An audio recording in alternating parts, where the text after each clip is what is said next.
국내 실업자가 7개월 연속 100만 명을 돌파했습니다. 더 큰 문제는 장기 실업자와 구직을 단념하는 사람들도 꾸준히 늘어나서 18년 만에 최고치를 기록했는데요.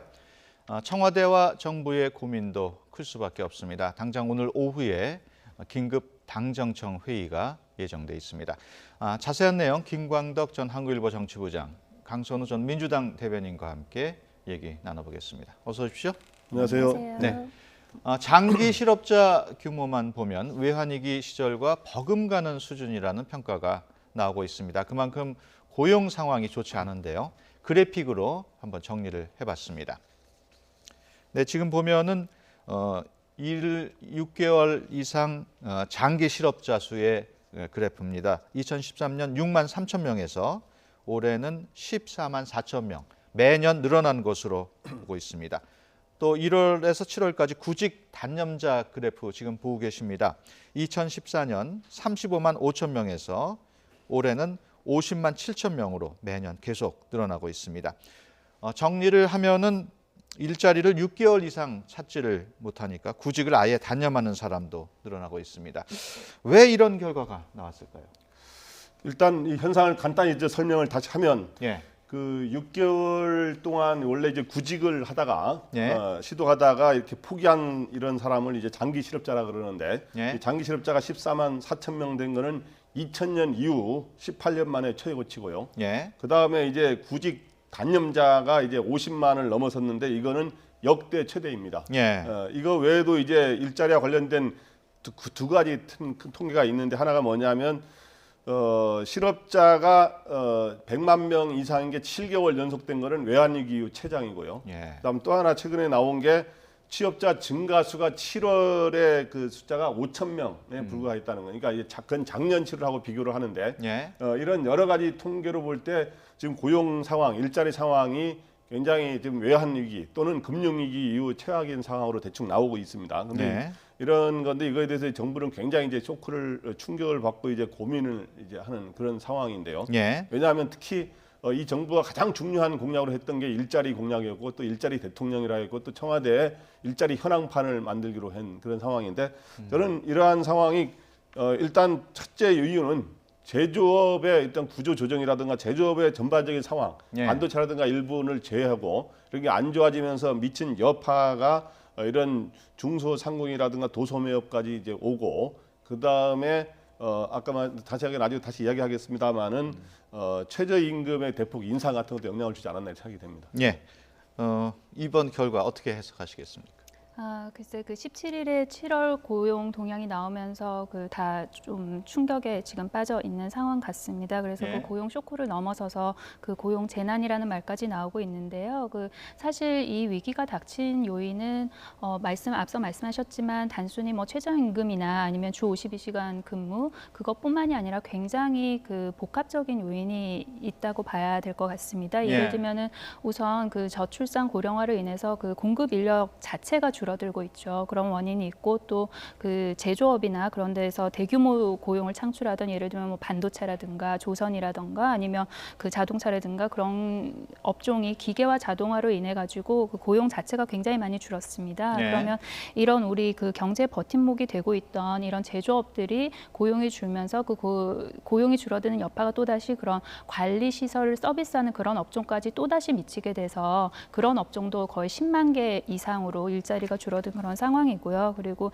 이런 것과 더불어서 최저임금도 영향을 안 미쳤다고 보기 어렵죠. 그 임대료 인하나 아니면 뭐 신용카드 수수료 인하 아니면 가맹점 수수료 인하 등이 조정이 되지 않은 상황에서 그 최저임금 인상이 조금 먼저 앞서감으로 인해서 최저임금 또한 이런 그 고용 저하에 영향을 미쳤다 그렇게 볼 수 있겠습니다. 최저임금 얘기가 계속 논란이 되고 있습니다만 그 장하성 정책실장은 최저임금 때문에 일자리가 줄였다는 증거는 없다. 이런 식으로 얘기를 했어요. 네, 장하성 실장은 이제 이런 이야기를 하고 있죠. 그래서 이제 뭐 딱 부러진 증거는 안 나왔다. 뭐 하는 거는 뭐 어디 우리가 이제 요즘에 뭐 특검이라든가 다른데 법에서 많이 쓰는 이런 많은 용어 같은데 제가 보기에 뭐 증거를 뭐 또 다른 또 이 학자라든가 전문가들은 또 또 이러한 최저임금의 인상이라든가 이런 것들이 대폭 인상이죠. 그냥 인상은 원래 하는데 대폭 인상이 일자리를 줄이는데 또 영향이 됐다라고 하는 또 주장도 나오고 있습니다. 예. 그래서 이제 특히 장하성 실장 입장에서는 이제 그런 거 있을 겁니다. 이제 소득주도 성장이라고 하는 현재 이 정부의 그동안 이 소득주도 성장이 주요 내건 정책 기조였죠. 예. 그게 바로 뭐냐 하면 최저임금 인상이라든가 이런 걸 통해서 이제 그 노동자들의 일종의 임금을 증가시키면 그런 거로 인해서 소비가 늘어나면서 이제 일종의 투자, 그다음에 기업의 투자와 고용이 증가하고 그러다 보면 다시 이제 또 임금이 올라가고 이런 거로 이제 선순환된다라고 하는 거를 이제 소득주도 성장은 그런 걸 전제로 한 건데 예. 최저임금 인상으로 인해서 일자리가 줄어들었다. 이렇다면은 이건 그 전제가 무너지는 거거든요. 그렇기 때문에 이거를 이제 소득주도 성장을 주도한 정책 기조를 주도한 장하성 실장 입장에서는 이런 입장을 택하는 게 예. 어찌 보면은 자연스러운 것 같은데 저는 그러나 이제 다른 주장을 하는 학자나 전문가들이 많기 때문에 빨리 그러한 현실을 받아들여서 정책 기조의 어떤 보완이라든가 수정이 예. 필요하지 않은가 이렇게 생각이 됩니다. 예. 예. 장하성 실장하고 김동연 부총리 불협화음이 계속되면서 경제팀이 이런 그 팀워크가 가장 중요한데 어떻게 둘 사이의 갈등을 극복할 수 있는 방안이 없을까요?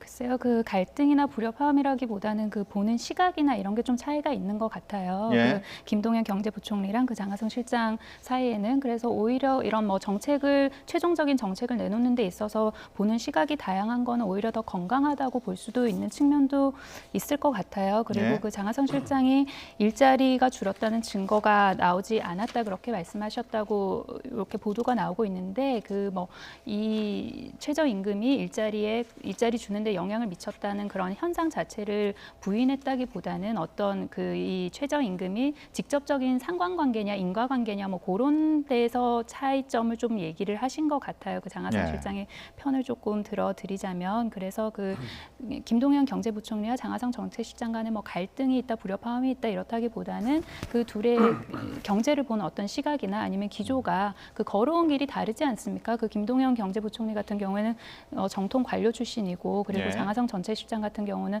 학자 출신이기 때문에 그리고 굳이 단순화시켜서 보자면 장하성 정책실장은 좀 그 분배 쪽을 조금 예. 더 강조를 하는 측면이 있고 그리고 그 김동연 경제부총리는 굳이 단순화시켜서 보자면 그런 성장 쪽을 조금 더 강조하는 그런 측면이 있는데요. 그 이 분배랑 성장이 사실 그 상호 배치되는 개념은 아니지 않습니까? 예. 그 두 개가 같이 가야 되는 그런 측면이기 때문에 오히려 그 어느 한쪽을 조금 더 강조하는 그런 두 명이 우리나라 경제 정책을 이끌고 있다는 점에서는 그렇게 부정적으로만 볼 것은 아니다 그렇게 생각합니다. 예. 이른바 일자리 쇼크, 정치권은 물론 정부도 이를 충격적으로 받아들이고 있습니다. 일자리 쇼크와 관련한 각 당의 반응 그래픽으로 함께 보시겠습니다.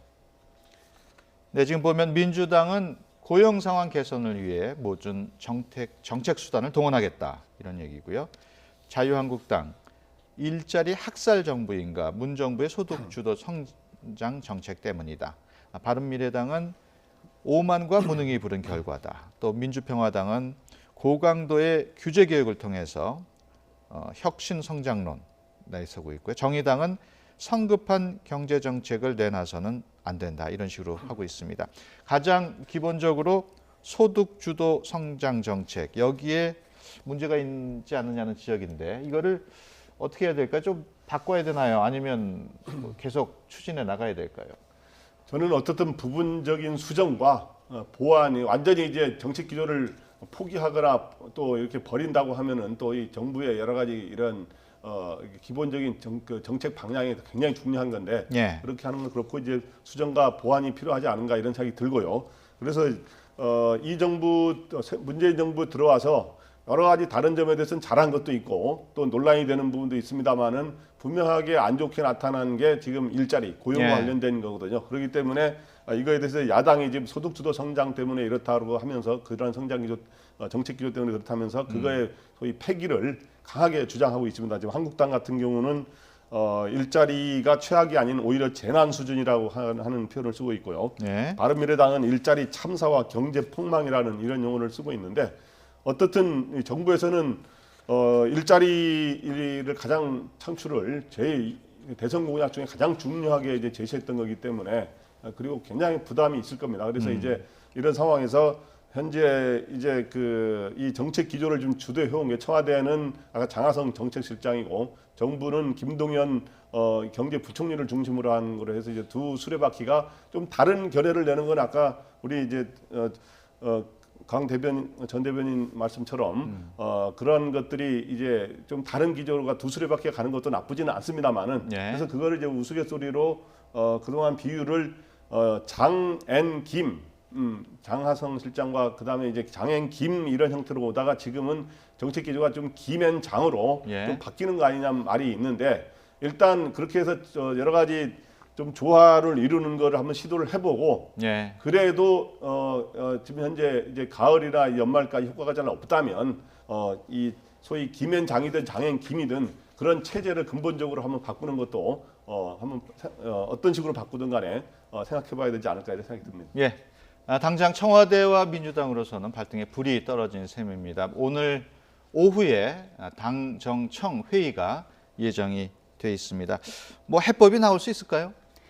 지금 현재 이런 경제가 어렵고 고용 쇼크가 온 것은 굉장히 복합적인 요인이고 그리고 오랜 병폐에서 비롯됐다고도 볼 수 있는데 사실 지금 이제 뭐 그걸 따질 때는 아닌 것 같아요. 당장에 발등에 불이 떨어져서 그래서 그 소득 주도 성장이 지금 현재 그 고용 쇼크에 마치 원죄인 것처럼 그렇게 야당에서는 얘기하고 있는데 그렇지는 않다고 봅니다. 그 추가적인 굉장히 복잡한 그런 요인이 있고요. 그래서 그 소득 주도 성장과 그리고 혁신 성장 이 두 가지의 큰 근간을 훼손하지 않는 범위에서 할 수 있는 것은 뭐 다 해봐야겠죠. 그것이 단기 처방이든 아니면 중장기 대책이든 다 내놔야 될 것 같은데요.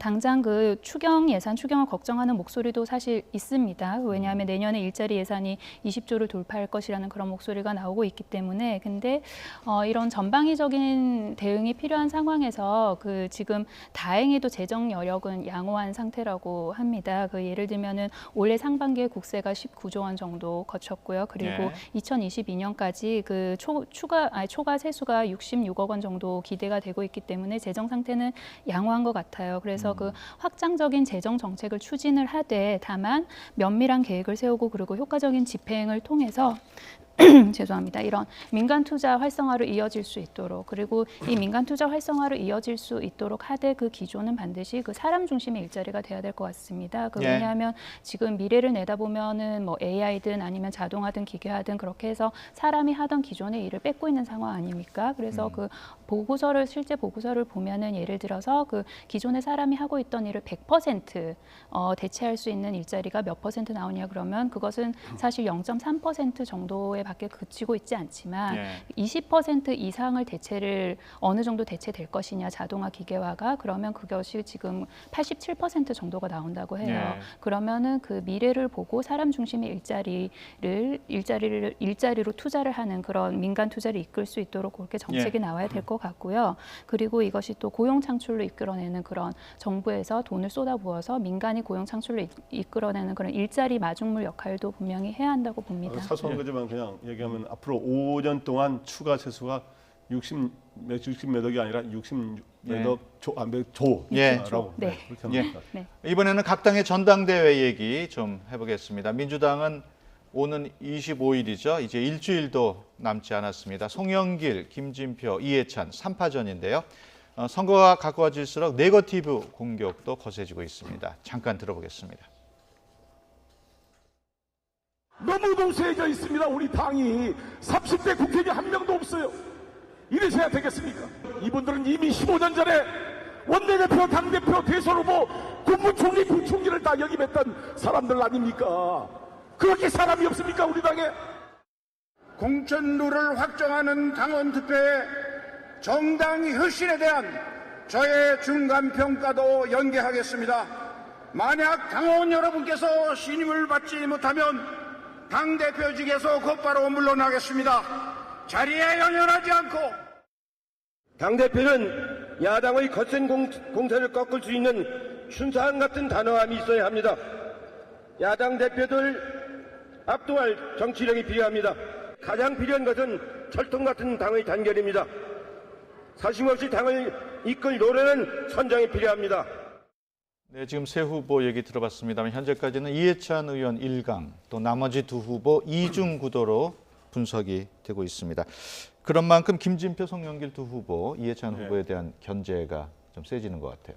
네, 그렇죠. 이제 지금 요번에 경선의 양상을 보면은 네거티브가 아주 극심하지는 않아요. 왜냐하면 지금 민주당은 과거에 이게 분열을 됐을 때 굉장히 당이 어려웠던 그런 기억이 있기 때문에 너무 분열되면 그를 좋아하지 않기 때문에 극심하지는 않지만 이제 막판으로 갈수록 이제 좀 달아오르면서 이렇게 서로 이제 네거티브를 하는 것들이 나타나고 있는데 현재 그 1강 2중이라고 합니다만은 국민 여론조사를 했을 때는 1강 2중 형태로 나타나고 있는데 당원들을 상대로 조사를 했을 때는 특히 권리당원이라든가 이런 사람들 상대로 조사했을 때는 지금 현재 김진표 후보 같은 경우도 이해찬 후보를 육박할 정도로 이제 추격을 하고 있고 또 송영길 후보도 여러 가지 추격하는 양상이기 때문에 현재로서는 그 당원을 상대로 했을 때는 꼭 1강 2중이라고 할 수 없는 이런 상황인데 실제로 이 경선 룰을 보면은 권리당원이 40%, 권리당원 ARS 투표가 40%고 대의원 투표가 45%로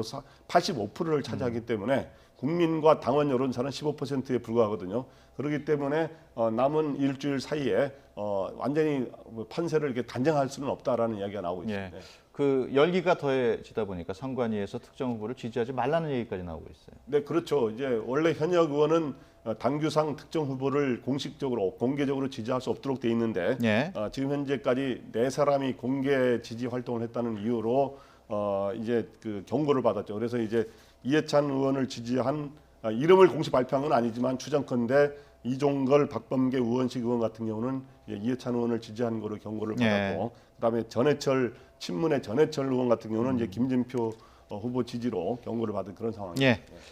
판세 어떻게 분석을 하십니까 지금? 뭐 여론조사를 보면은 이해찬 의원이 지금 앞서 나가는 것 같긴 한데요. 근데 정말 선거는 끝까지 알 수는 없는 것 같아요.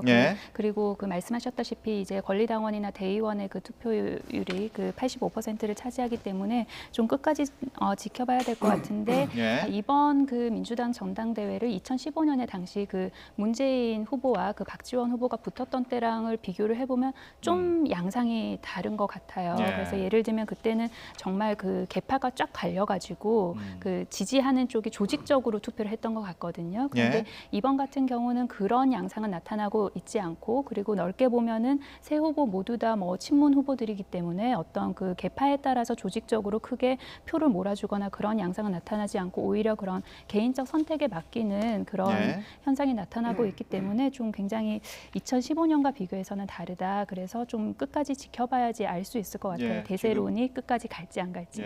지금 그래프로 당대표 적합도 여론조사 방금 전에 나갔는데요. 리얼미터에서 지난 14일하고 15일 전국 19세 이상 유권자 2,013명을 대상으로 조사한 내용이었습니다. 표본 오차 95%에서 신뢰 수준 플러스 마이너스 2.2%포인트입니다.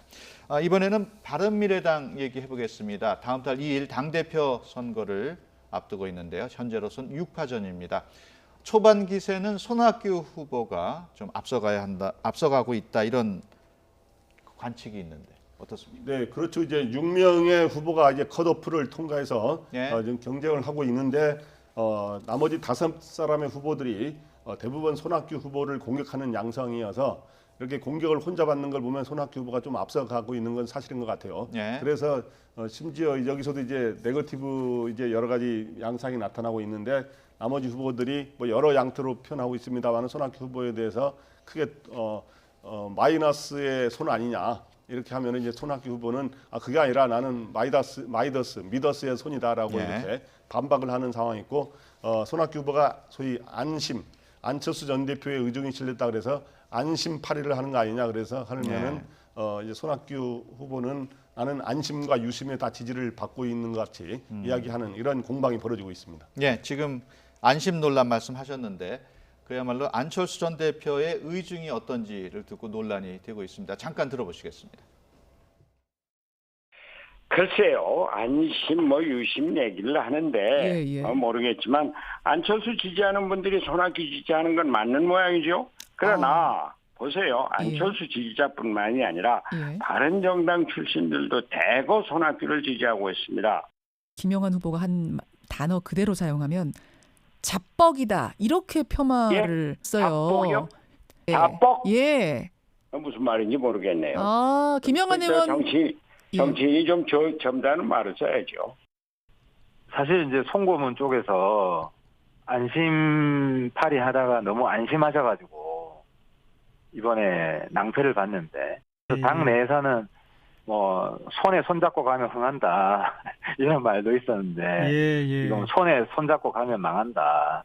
손 불가론이 오히려 더 확산되고 있는 상황입니다. 그렇습니까? 손학규 후보, 안철수 전 대표의 지지를 받고 있는 걸까요? 그래서 저렇게 전방위적으로 공격을 당하신 걸 보면은 아마도 뭐 물밑에서 그런 지지를 받고 있는 게 아닌가라고 짐작은 할 수 있는데요. 근데 뭐 바른미래당뿐만이 아니라 그 모든 당들이 이런 전당대회를 할 때 사실 뭐 문심이다, 안심이다 이런 그런 계파적인 그런 요소보다는 그 저는 후보들이 뭐 정책이나 아니면 미래를 위한 비전으로 조금 더 대결을 하고 그걸로 더 치열하게 좀 공방을 벌이고 싸우는 모습이 더 많이 보여졌으면 좋겠습니다. 예. 민주당과 바른미래당의 선거 결과 예단할 수는 없겠습니다만은요. 다만 지금 대세론에 따라서 노장인 이해찬, 손학규 두 명이 대표가 된다면 기존 민주평화당의 정동영 대표까지 모두 올드보이들이 당을 이끌게 됩니다. 물론 중량감과 여유는 있겠습니다만은 각 당의 쇄신은 어렵지 않겠느냐 이런 지적이 있어요. 아무래도 이제 이러한 유력 거물급 인사라 그러죠. 과거에 중량감이 있는 사람들이 나오면 아무래도 이제 이 당내의 어떤 무게감이라든가 이런 것들은 그리고 경륜을 발휘하는 데선 도움이 되겠지만 새로운 어떤 사람들이 이제 젊은 사람들로 이렇게 물갈이가 된다든가 이런 쇄신은 좀 어려워지는 거 아니냐는 두 갈래 시각이 있습니다. 근데 어쨌든 흥미있는 점은 이번에 이해찬과 손학규 후보가 만약에 당대표가 된다면 정동영 민주평화당의 정동영 대표까지 포함하면 이 사람들이 2007년에 대통합민주신당이라는 게 당시 만들어졌거든요. 열린우리당이 해체되고 거기에 대선 후보가 딱 세 사람이 경쟁을 했었어요. 그 당시 순서는 정동영 후보가 대선 후보가 됐고요. 그 다음에 손학규, 이해찬 후보로 1등이 득표를 했는데 그 세 사람이 다 당 대표가 되는 그런 상황. 그러니까 소위 2007년에 어제의 용사들이 다시 모이는 이제 그런 상황이 벌어질 수 있는 특징이 있고 또 하나 지금 한국당의 김병준 비대위원장까지 포함하자면 김병준 비대위원장은 당시에 2007년에 일종의 노무현 정부, 열린우리당에 관련된 노무현 정부의 정책시장을 지내지 않았습니까? 당시에도 대선 출마를 준비했다는 몇 가지 정황들이 나오고 그랬는데 그런 사람들이 다 주요 정당들의 대표가 되는 그런 상황이 되는 겁니다. 이런 가운데 자유한국당의 차기 당권 주자들도 조심스럽게 수면 위로 떠오르고 있습니다. 김병준 비대위원장이 올해까지는 비대위 활동을 하겠습니다만 그 후에는 누가 당을 이끌 것인가 여러 얘기가 나오고 있습니다. 김성태, 또 정진석, 심재철, 주호영, 나경원 그리고 김무성 전 대표도 하마평에 오르고 있습니다. 어떻게 예상하십니까? 글쎄 그 다른 당들이 이제 다 전당대회를 끝내고 당대표 체제가 완성이 되고 새로운 당대표 체제가 완성이 되고 나면 자유한국당도 전대가 더 빨라질 수도 있을 것 같아요. 내년보다 조금 더 당겨질 수도 있을 것 같고 그래서 지금 벌써부터 그 당대표 후보 하마평에 오르는 사람들이 있는데요.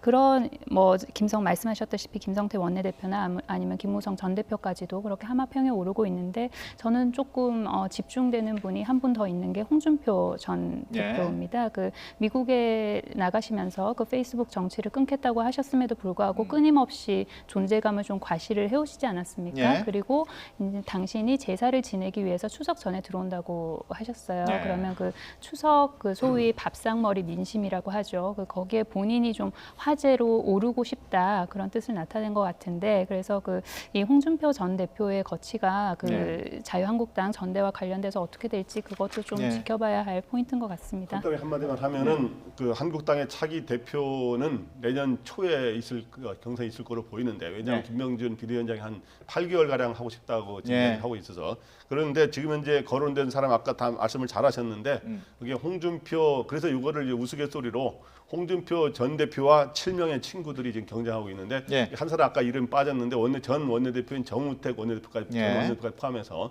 한 8사람 정도가 경쟁이 후보로 거론되고 있습니다. 알겠습니다.